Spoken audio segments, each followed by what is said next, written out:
ముఖ్యమంత్రి చంద్రబాబు నాయుడు గారు ఇచ్చిన మాట ప్రకారం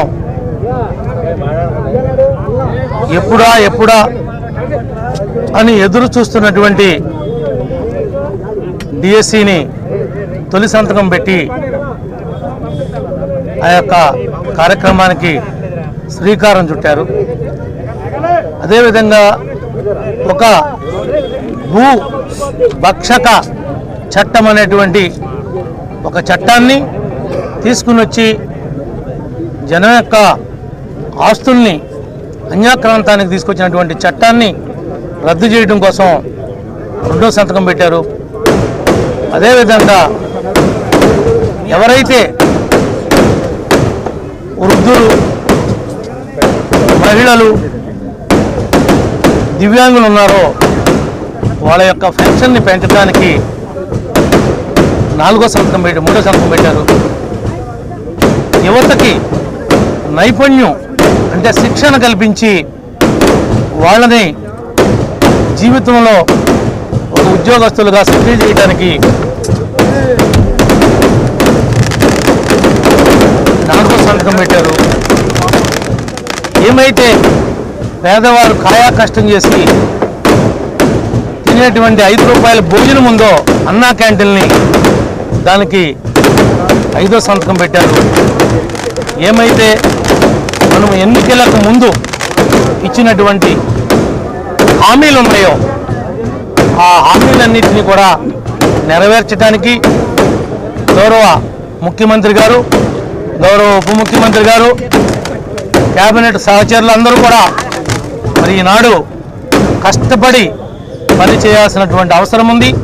మనం ఇచ్చినటువంటి వాగ్దానాలన్నీ కూడా నెరవేర్చాల్సినటువంటి బాధ్యత ప్రభుత్వం మీద, ప్రభుత్వ యంత్రాంగం మీద ఉందని చెప్పి ఈ సందర్భంగా తెలియజేస్తున్నాం.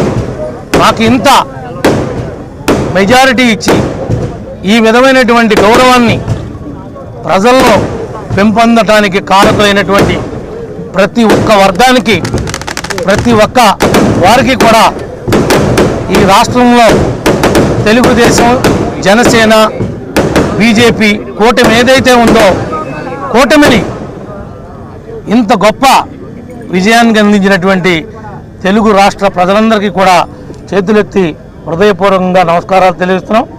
జన్మ జన్మలకి కూడా మీ అందరికీ కూడా రుణపడి ఉంటాం. ఈనాడు ఏదైతే దుర్మార్గమైనటువంటి పాలన కొనసాగించాడో ఏ రకంగా శిశుపాలుడు చేసినటువంటి తప్పులు జగన్మోహన్ రెడ్డి చేశాడో ప్రజలు ఓటు అనేటువంటి ఆయుధం ద్వారా జగన్ అనేటువంటి వ్యక్తిని నడి రోడ్డు మీద షూట్ చేశారని చెప్పి కూడా ఈ సందర్భంగా ఓటు అనేటువంటి ఒక బుల్లెట్తో జగన్ అనేటువంటి వ్యక్తిని షూట్ చేశారు. రాజకీయంగా గోళీ కట్టారు. రాజకీయంగా వైఎస్ఆర్ పార్టీని బంగాళాఖాతంలో కలుపుతూ ఉన్నారు ఈ రాష్ట్ర ప్రజానీకం అనేది. ఇది నిజమని చెప్పి కూడా ఈ ద్వారా మీ అందరూ కూడా తెలియజేస్తూ ఇంత పెద్ద ఎత్తున ఈ కార్యక్రమాన్ని తీసుకుని నిర్వహించినటువంటి నా నాయకులకి, నా కార్యకర్తలకి, మా 3 పార్టీల యొక్క మిత్రపక్షాల వారికి, ముఖ్యంగా దెందులూరు గ్రామస్తులందరికీ కూడా హృదయపూర్వకంగా ధన్యవాదాలు తెలియజేస్తున్నా. అసెంబ్లీలో ప్రమాణ స్వీకారం అయిన తర్వాత ఒక్క గ్రామాన్ని కూడా విడిచిపెట్టకుండా ఎన్నికల సమయంలో మన దృష్టికి వచ్చినటువంటి అంశాలను కానీ, అంతకుముందు మీ ముందున్నటువంటి అంశాలను కానీ ప్రతి అంశాన్ని కూడా కులంకుశంగా చర్చించి మీ అందరి అభిప్రాయం మేరకే నిర్ణయం తీసుకుంటాం జరుగుతుంది. ఎక్కడ ఏకపక్ష పాలన కానీ, అధికారం ఉంది కదా అని అధికార మదంతో వాళ్ళలాగా ఎరగబడటం కానీ జరగదని చెప్పి కూడా ఈ సందర్భంగా తెలియజేస్తా ఉన్నాం. నాయకులందరూ కూడా సమయంను కోల్పోవద్దు. మీరందరూ కూడా చిత్తశుద్ధితో పనిచేసి ఈ పార్టీని అధికారంలో తీసుకుని వచ్చారు. మీ తాలూకా ఉన్నటువంటి ప్రతి ఆకాంక్షని నెరవేర్చడంలో మీ అడుగుని వేస్తూ నాతో పాటు నాయకుల్ని, జిల్లా యంత్రాంగాన్ని, ప్రతి ఒక్కరిని కూడా కదిలించి రాష్ట్ర ప్రభుత్వం దృష్టికి తీసుకుని వెళ్ళి మా వల్ల కాని అంశాలని అక్కడ చర్చించి సరైనటువంటి నిర్ణయాలు జరుగుతాయి. ఎవరు కూడా తొందరపాటు గురవద్దు, ఆవేదన గురవద్దు. ఎవరి మీద కూడా అనవసరమైనటువంటి ప్రతీకార చర్యలకి ఎవరు దారి తీయొద్దు. మీరు సమయమును కోల్పోకండి. ప్రతి వారు వాళ్ళు చేసిన తప్పులు వాళ్ళనే తరుముతూ ఉన్నాయి, మానసికంగా బలహీనపరుస్తూ ఉన్నాయి.